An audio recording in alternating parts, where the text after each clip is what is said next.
نحمدہ و نصلی علی رسولہ الکریم اما بعد فاعوذ باللہ من الشیطان الرجیم۔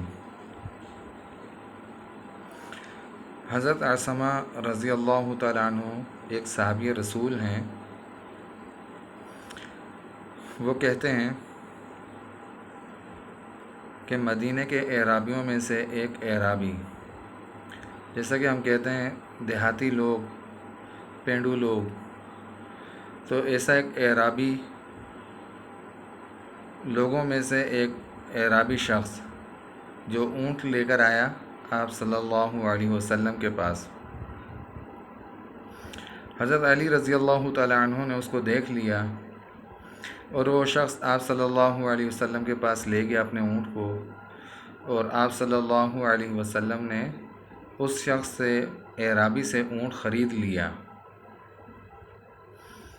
تو جب اعرابی واپس جانے لگا تو راستے میں حضرت علی رضی اللہ تعالیٰ عنہ سے ملاقات ہوئی۔ حضرت علی رضی اللہ تعالیٰ عنہ نے اس اعرابی سے پوچھا کہ تیرے پاس اونٹ تھا، اس کا کیا ہوا؟ اس نے کہا کہ میں نے بیچ دیا۔ تو حضرت علی رضی اللہ تعالیٰ عنہ نے پوچھا کس کو بیچا؟ اعرابی نے کہا کہ آپ صلی اللہ علیہ وسلم کو بیچ دیا۔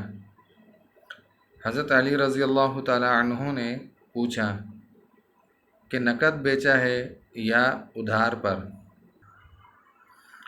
تو حضرت علی رضی اللہ تعالیٰ عنہ کہنے لگے اس اعرابی سے کہ جاؤ آپ صلی اللہ علیہ وسلم سے پوچھو کہ اگر آپ کو کچھ ہو جائے تو میرا مال مجھے کون دے گا، اور یہ بھی کہہ دیا کہ آپ صلی اللہ علیہ وسلم جو جواب ارشاد فرمائیں وہ آ کر مجھے بتانا۔ اب وہ اعرابی چلا گیا آپ صلی اللہ علیہ وسلم کے پاس۔ آپ صلی اللہ علیہ وسلم سے کہنے لگا کہ اگر آپ کو کچھ ہو جائے تو مجھے میرا مال کون دے گا، اس اونٹ کی جو قیمت ہے وہ مجھے کون دے گا؟ تو آپ صلی اللہ علیہ وسلم نے فرمایا کہ ابو بکر دے گا۔ اب وہ آیا واپس اعرابی، حضرت علی رضی اللہ تعالیٰ عنہ کو بتلایا کہ آپ صلی اللہ علیہ وسلم نے یہ فرمایا کہ اگر مجھے کچھ ہو جائے تو تجھے تیرا مال ابو بکر دے گا۔ تو حضرت علی رضی اللہ تعالیٰ عنہ نے فرمایا اس اعرابی سے کہ اب واپس جاؤ کہ آپ صلی اللہ علیہ وسلم سے کہنا کہ اگر آپ کو بھی کچھ ہو جائے اور ابو بکر کو بھی کچھ ہو جائے تو پھر مجھے میرا مال کون دے گا، اور ساتھ میں یہ بھی کہہ دیا کہ جو جواب ارشاد فرمائیں وہ آ کر مجھے بتانا۔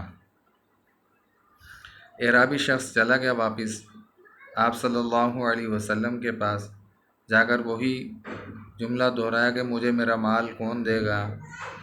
تو آپ صلی اللہ علیہ وسلم نے جواب ارشاد فرمایا کہ عمر دے گا، کہ آپ صلی اللہ علیہ وسلم کو بھی کچھ ہو جائے اور ابو بکر کو بھی کچھ ہو جائے۔ اس اعرابی کا سوال تھا کہ مجھے میرا مال کون دے گا پھر؟ تو آپ صلی اللہ علیہ وسلم نے فرمایا کہ عمر دے گا۔ اب وہ اعرابی شخص واپس لوٹا، آ کر حضرت علی رضی اللہ تعالیٰ عنہ کو آپ صلی اللہ علیہ وسلم کا جواب ارشاد فرمایا۔ تو اعرابی نے آپ صلی اللہ علیہ وسلم کے جواب حضرت علی رضی اللہ تعالیٰ عنہ کو بتلا دیے۔ حضرت علی رضی اللہ تعالیٰ عنہ نے اس شخص کو، اعرابی کو واپس بھیجا۔ اعرابی نے جا کر واپس آپ صلی اللہ علیہ وسلم سے سوال کیا کہ آپ کو، ابو بکر کو، عمر کو اگر کچھ ہو جائے، فوت ہو جائیں تو پھر مجھ کو میرا مال کون دے گا؟ تو آپ صلی اللہ علیہ وسلم نے اس اعرابی سے فرمایا، فقال رسول اللہ صلی اللہ علیہ وسلم ویحک اذا مات عمر فإن استطعت ان تموت فمت۔ یہ آپ صلی اللہ علیہ وسلم نے اس اعرابی شخص سے فرمایا۔ آپ صلی اللہ علیہ وسلم نے فرمایا کہ تمہیں کیا ہو گیا کہ جب عمر فوت ہو جائے، اگر تم مرنے کی طاقت رکھتے ہو تو تم بھی مر جانا۔ کہ آپ صلی اللہ علیہ وسلم نے یہ جواب اعرابی سے فرمایا کہ اب سب کے سب فوت ہو جائیں تو یہ کہ تم اکیلے آخر کب تک زندہ رہو گے اس دنیا کے اندر؟ اگر تم میں بھی مرنے کی طاقت ہو تو تم بھی مر جانا۔ اس میں آپ صلی اللہ علیہ وسلم نے سیدنا صدیق اکبر رضی اللہ تعالیٰ عنہ کو اور پھر ان کے بعد مسلمانوں کے خلیفہ سیدنا عمر بن خطاب رضی اللہ تعالیٰ عنہ کو آپ صلی اللہ علیہ وسلم نے نامزد فرمایا، اور حضرت علی رضی اللہ تعالیٰ عنہ کے سامنے یہ نام آ چکے تھے۔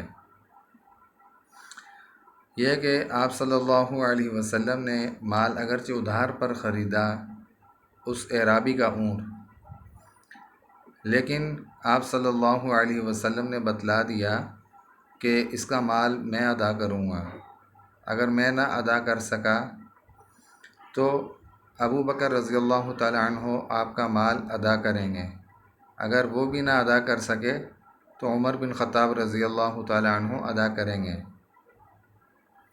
ایک کتنا عرصہ ان تینوں حضرات نے گزارا، آخر اعرابی کی بھی کوئی عمر ہوگی، اس کا بھی کوئی وقت مقررہ ہوگا کہ جس پر اس کو بھی موت آنی ہوگی، لیکن اس کے بعد آپ صلی اللہ علیہ وسلم نے خلفائے راشدین میں سے شیخین کو جو نامزد کیا وہ حضرت علی رضی اللہ تعالیٰ عنہ کے سامنے نام آ گئے۔ تو اللہ تبارک و تعالیٰ سے دعا ہے کہ اللہ تبارک و تعالیٰ ہم سب کو دین کی سمجھ بوجھ عطا فرمائے، اور اپنے ساتھ لین دین کرنے والوں اور معاملات کرنے والوں کے ساتھ ان کے حق تلفی سے اللہ تبارک و تعالیٰ ہم سب کو بچائے، ان کا پورے کا پورا حق ادا کرنے کی اللہ تبارک و تعالیٰ ہر انسان کو توفیق عطا فرمائے۔ وآخر دعوانا ان الحمد للہ رب العالمین۔